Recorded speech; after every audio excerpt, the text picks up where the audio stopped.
Dalam konteks spiritual, dalam konteks persahabatan dan kemanusiaan dan nurani, para jamaah meminta barang 1-2 kalimat Mas Prabowo yang cakep, yang ganteng.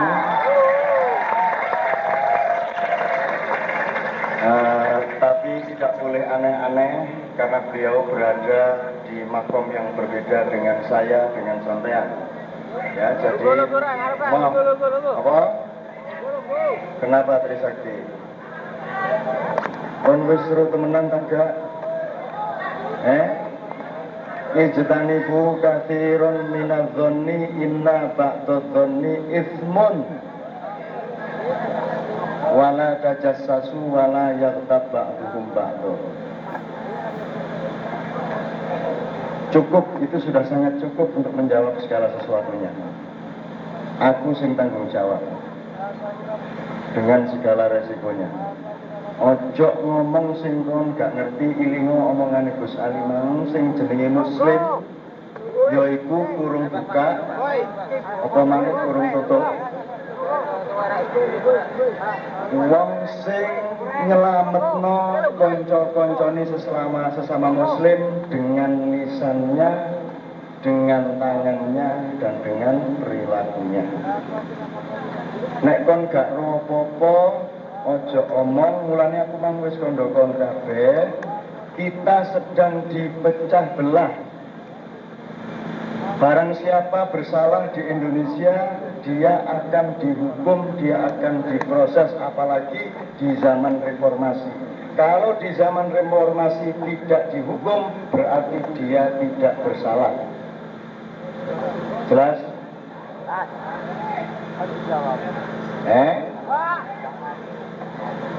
Apa?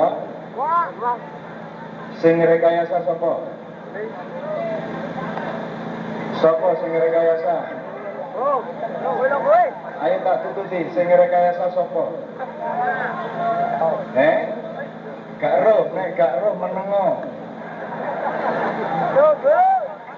Apa ngomong barang sing kon gak roh? Nek gak roh menengo, nek kon percaya karo aku rungokno. Nek aku wis ngomong gak, iku berarti gak, iki Quran.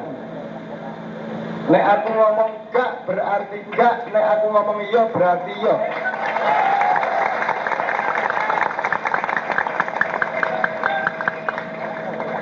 Nek aku sampai ngomong gak tapi iya tembakan saiki. Jelas? Jelas?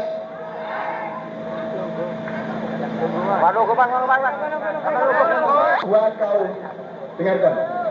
Dua kaum bekerja sama lantas menjadi sangat kuat dan itu berarti yang lain-lain menjadi lemah. Maka yang lemah-lemah akan memecah dua pihak ini. Caranya memecah belah adalah dengan menjelek-jelek yang satu-satunya dan menjelek yang jelas masalahnya sekarang bagi Anda semua. Wes, saiki istiqoroh untuk ini, ya. Nek aku salah, dongakno cepet silakan. Aku tanggung jawab. Kita sudah baca hizib bersama-sama, sudah baca wirid bersama-sama. Kita berada di depan Allah langsung. Sopo sing salah, segera salah. Sopo sing bener akan jadi pancet. Nek kon percaya aku, ayo terus pengajian pada bulan. Nek kon wis gak percaya aku, bulan ngarep buka.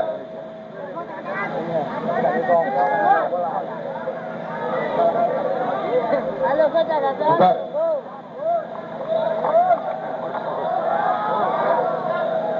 Oke, pada tanggal 16 Mei,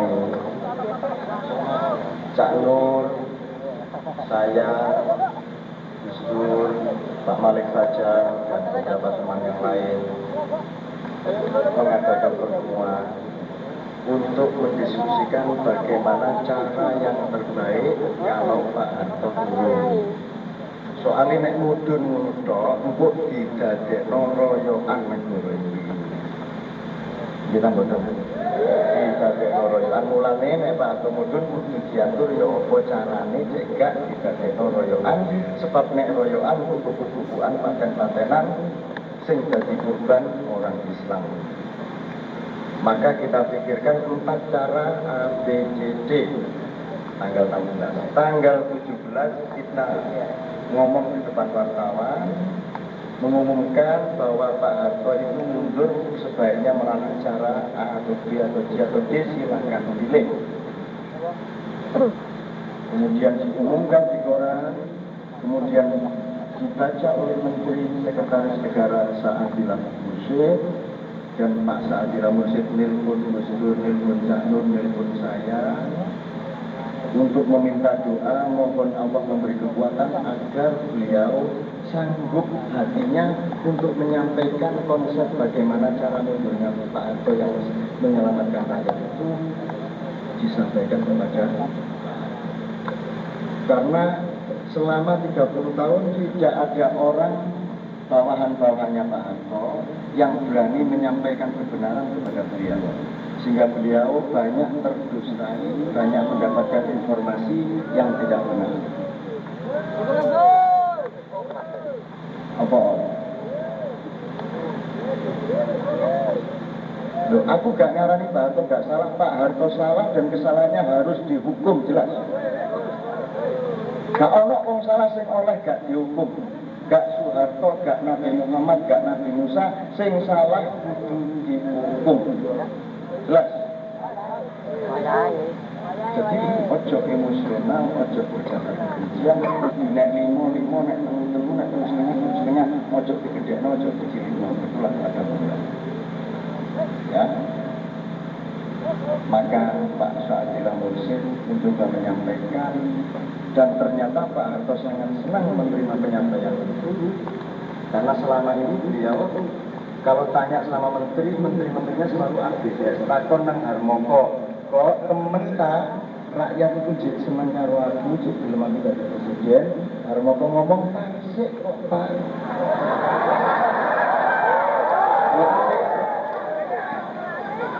Maring dadak ternyata rakyat jare wis gak mau menjadi, terus Pak Harmoko dhewe di MPR menyatakan saya memberi ultimatum kepada presiden agar sampai batas waktu tertentu segera turun dari jabatan presiden. Lho lah sing ndadekno Pak Harto dadi presiden iki sapa? Lah yo ndika dhewe sih. Oke, dan seterusnya dan seterusnya. Ini ceritanya sangat panjang, sangat banyak. Tidak punya banyak waktu, saya urut saja. Pak Saadillah Mursyid menyampaikan, dan ternyata Pak Harto sangat senang. Nek ngono aku gelem mudhun cepet-cepet, tapi carane ayo dirunding. Aku kepingin kepethuk karo kanca-kanca sing usul iki. Saya mau bertemu dengan orang-orang yang mengusulkannya. Yang mengusulkan itu siapa? Cak Nur, Gus Dur, saya, Pak Malik Bajar, dan lain-lain. Sejumlah 4 orang yang mewakili. Maka Pak Harto ingin ketemu dengan 4 orang ini, ditambah beberapa orang tua yang beliau minta nasihat, siapa orang-orang tua yang bisa menemani hatinya Pak Harto di dalam perubahan hidupnya itu, dan itu yang menentukan adalah Kiai Jalil dari ya. Jadi kenapa Pak Amin Rais tidak diajak?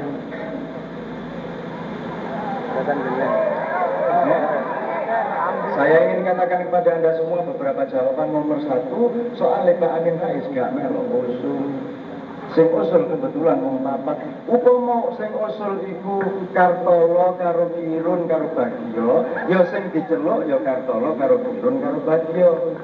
Pak ngono sih wong ajane gak melok. Ya.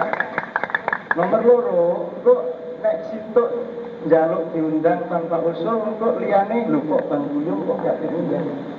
Kok Bang Buyung tak tekakno rono, lho kok kuwi kian iki gak diundang. Kok nek kian kita derek rono, lho kok Megawati gak diundang. Kok Megawati tak gowo, lho kok Buya Ismail gak diundang. Kok Buya Ismail tak undang, lho kok kepala suku Asmat gak diundang. Akhirnya gak entek-entek sak Indonesia kudu diundang kabeh. Jelas masalahnya. Dan 9 orang yang bertemu dengan Pak Harto itu bukan perwakilan siapa-siapa. Mereka hanyalah orang-orang yang dibutuhkan untuk menasehati Pak Harto bagaimana caranya turun. Karena Pak Harto sudah 100% bersedia untuk turun, dan itulah sebabnya kami mau datang ke istana. Kalau Pak Harto belum mau turun, kami tidak mau datang ke istana.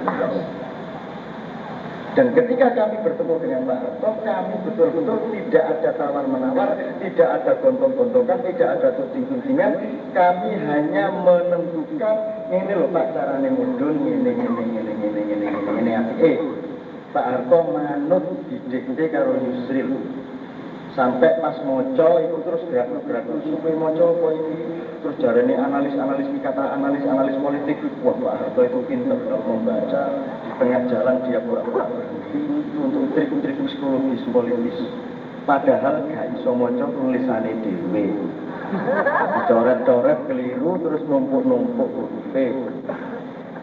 Jadi kita itu curiga aja. Isine atine kecurigaan, isine getih iku suudon. Masya Allah. Dan di seluruh Indonesia sekarang itu ada kuman-kuman don yang luar biasa, isu-isu luar biasa, yang semuanya harus Anda kejar dengan akal sehat, bener agak kira-kira nek miturut nama. Gitu ya teman-teman sekalian.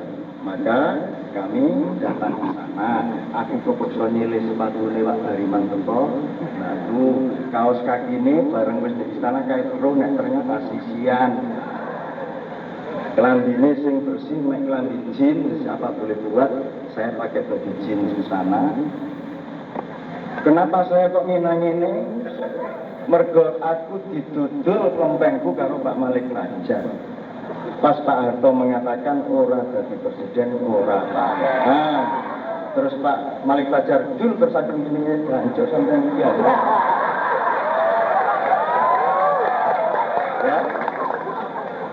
Orang marah Cak Nun itu di istana cengengesan, tampak kalau pro Soeharto.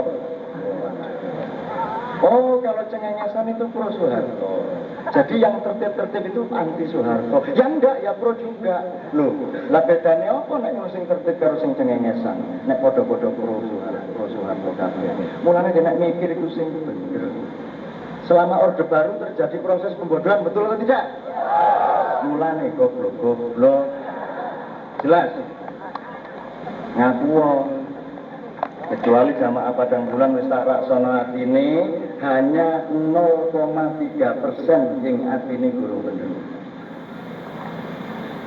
Tapi mayoritasnya sejak awal sudah saya baca, arek iki insyaallah masuk, pikirannya tertata. Kita tidak membenci siapa-siapa, kita mengizinkan siapapun yang salah untuk diproses secara hukum. Pak Harto sendiri bersedia diproses kesalahan-kesalahannya. Anak-anaknya dilarang pergi ke luar negeri. Pak Harto mengatakan anaknya juga harus bertanggung jawab kalau memang mereka bersalah. Tapi sampean ojo kaget, nek sampean kejelek, karena apa yang dimiliki Pak Harto tidak seperti yang Anda bayangkan. Ada seorang menteri yang jauh lebih kaya dari dia. Sopo Cak Nun?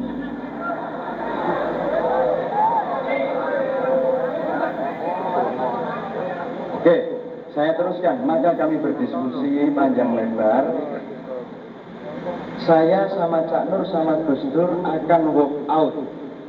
Kalau ini, ketika kami datang ke istana, ternyata di sana ada Pak Bagio, ada Kasat, ada KSAU, KSAR, ada Pak Wiranto, ada Pak Hartono, macam-macam. Dan kami bingung loh, kalau diskusi sama mereka ini apa gunanya? Kita maunya rembuk sama Pak Harto, tidak rembuk sama menteri-menteri atau Pangap atau Kasat dan seterusnya. Jadi aku kalau Gus Dur, kalau Cak Nur sepakat nggak sampai untuk perkumpulan dan diskusinya kalau kuat ini nggak usah aja, ayo mulai aja. Gak mutung soalnya gak kelas.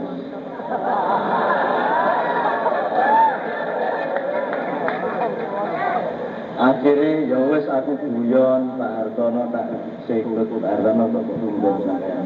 Tumben apa? Kok gak mau kamu doa. Cuk sampean iki. Madura situ iku anjene rada misuwan nek karo aku.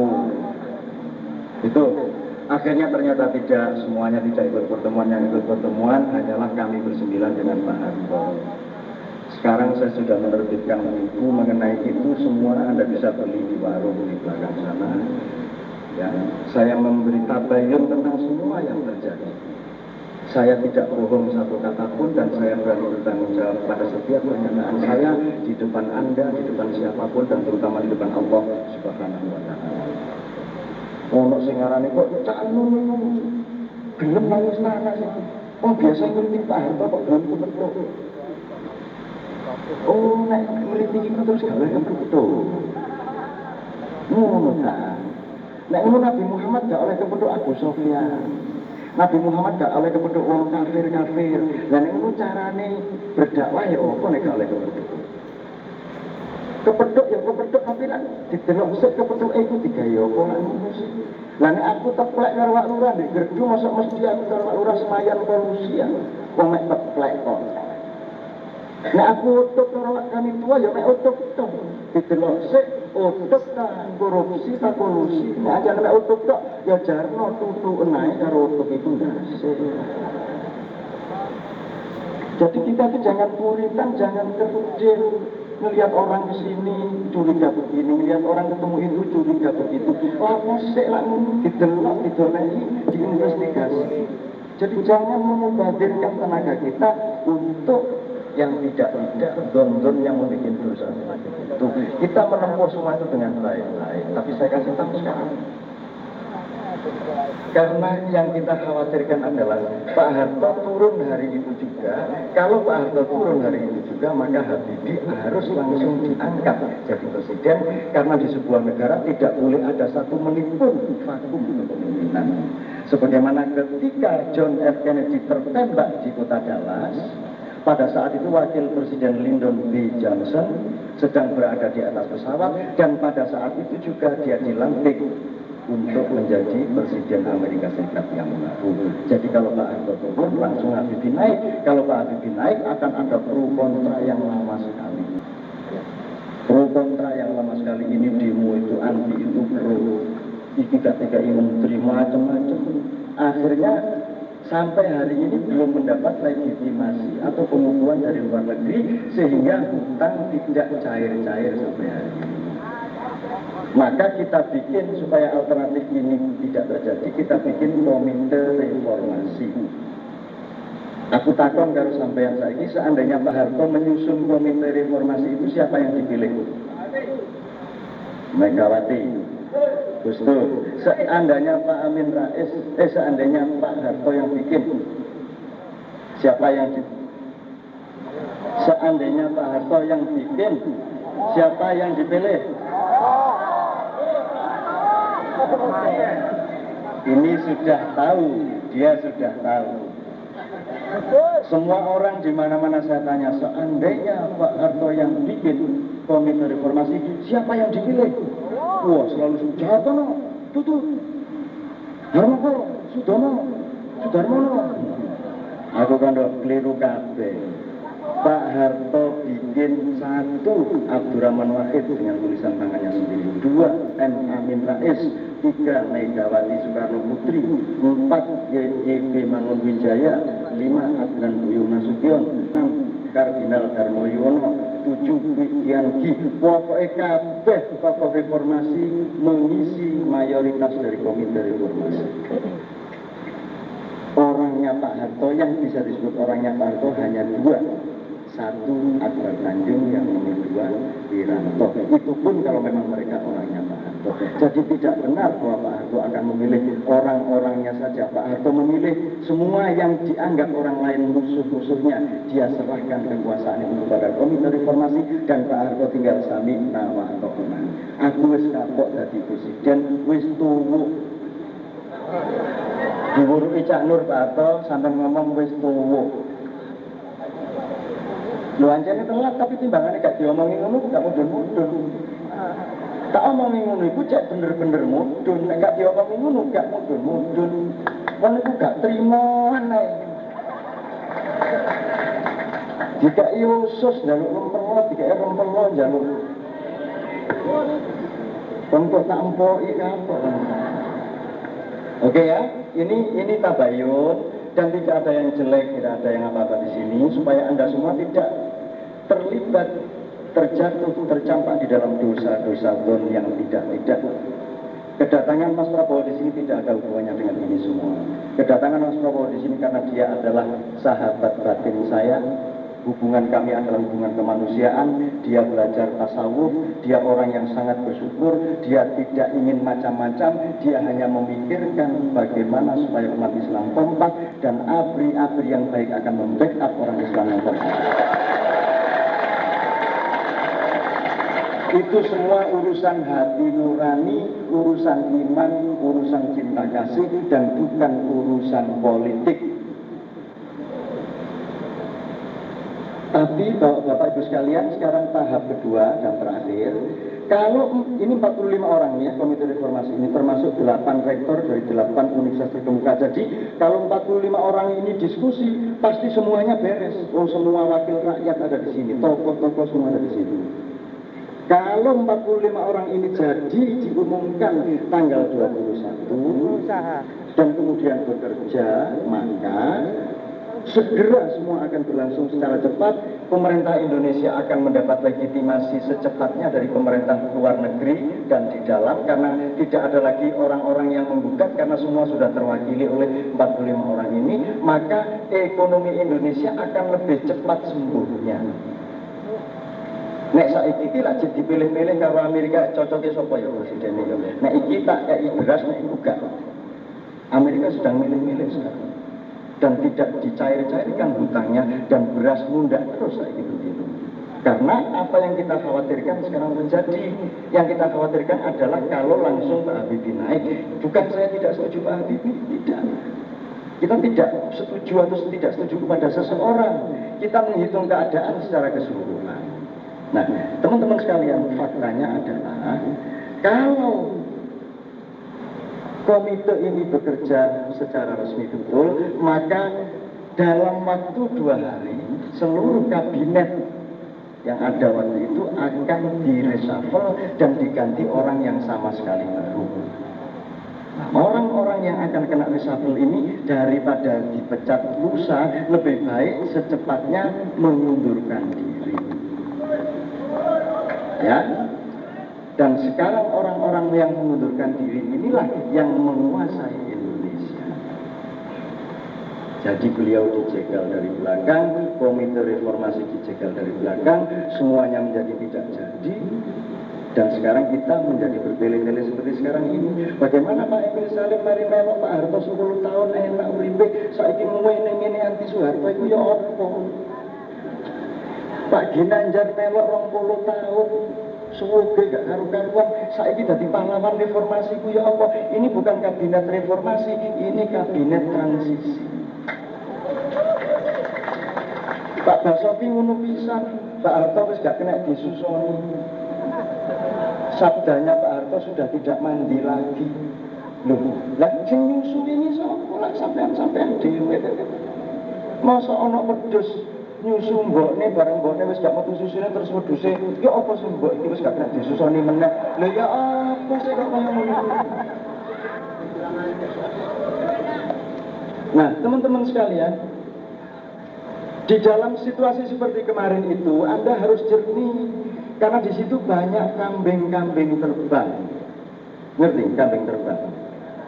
Sudah saya ceritain dulu. Kambing terbang itu begini. Lama uang sing wateke wis wangel.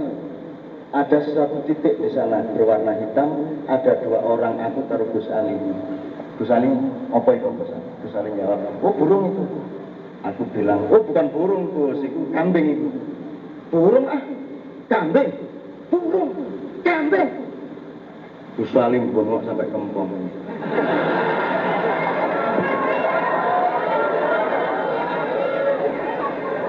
Ya saya Rono, dibuktikan itu wedhus itu kambing apa burung. Akhirnya kami ke sana, tapi sebelum sampai ke tempat itu si titik ini langsung terbang.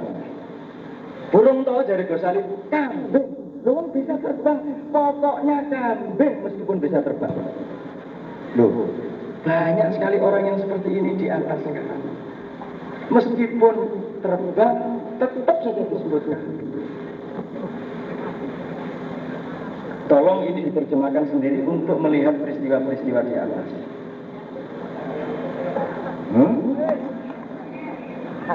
Ngegulno tak anggap betul-betul. Nek aku sing ngegulno kayak betul. Ngerti maksudnya? Burung Emil Salim ketika kita bikin komite reformasi dia mengatakan itu inkonstitusional. Betul nggak? Ingat nggak? Kemudian Pak Harto turun, Habibie naik, tetap Kak Nur menyodorkan komite reformasi tapi dirubah namanya menjadi Pokja Reformasi dan akhirnya dirubah lagi menjadi tim penyeimbang tapi konsepnya sama betul dan di situ Pak Emil Salim ikut. Jadi ketika dia tidak diikutkan dia bilang inkonstitusional, ketika dia diikutkan dia bilang konstitusional. Jelas? Ngomong itu saembrek nek ndukur kono ae. Yang penting Pak Harto turun, gitu kan?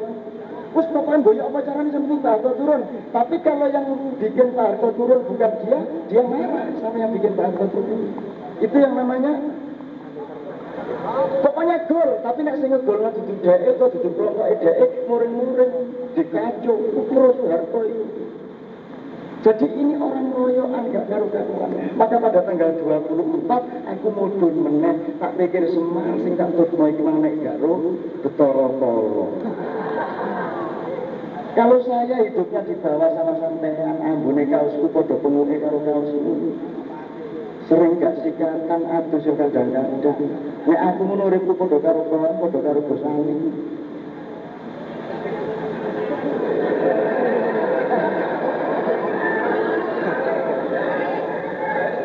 Gus Ali dikongkon sikatan iki ya masyaallah. Zalim. Ya apa lho? Di Jawa Timur ini santri kok gitu sama kiainya itu. Untung kiainya seneng digituin. Dan saya juga melok seneng.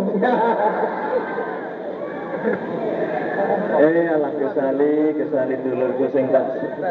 Aku nek karo Gus Ali gak kualat wong Gus Ali kesayang karo iki sayang karo bojone lha wis. Upama aku wedok wis dilamar biyen-biyen.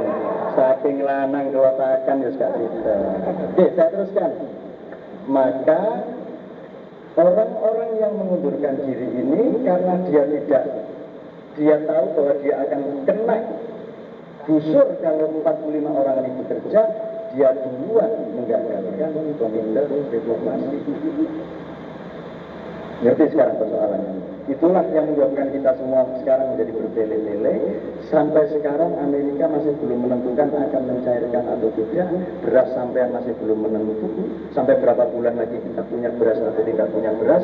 Sampai sekarang tidak menentu karena belum ada legitimasi dari luar negeri terhadap pemerintahan Pak Habibie. Saya tidak benci Pak Habibie. Saya sangat sayang pada Pak Habibie. Dan Pak Habibie sudah mengusahakan betul upaya-upaya untuk supaya bisa menyelamatkan kita dari krisis. Tetapi bagaimanapun Pak Habibie masih tidak disukai oleh penyandangnya, oleh dajjal-dajjal itu. Jadi begitu teman-teman sekalian, mohon sekarang sudahlah kita hapus yang kemarin. Yang jelas sekarang kita akan menghadapi pemilu seperti yang kita omongkan tadi. Partai-partai banyak sekali sekarang. Di Jogja tok ada 12 mau lahir. Tapi percayalah, partai-partai yang tidak realistis akan mati dengan sendirinya. Dan partai-partai Islam tolong betul-betul didirikan secara baik. NU sudah mau bikin, Pak Amin sudah mau bikin. Dan kita akan dukung semua yang memperjuangkan umat, rakyat, dan pribumi. Kata pribumi ini sangat penting. Ya. Jadi tolong teman-teman ojo gampang kena isu, ojo gampang gelut, ojo gampang muring-muring, dan jangan dimakan oleh isu-isu atau berita-berita yang tidak jelas juntrungannya. Gitu ya. Ada yang ditanyakan lagi 1-2 hal? Wes ya. Hampir jam 11. Sekarang nanti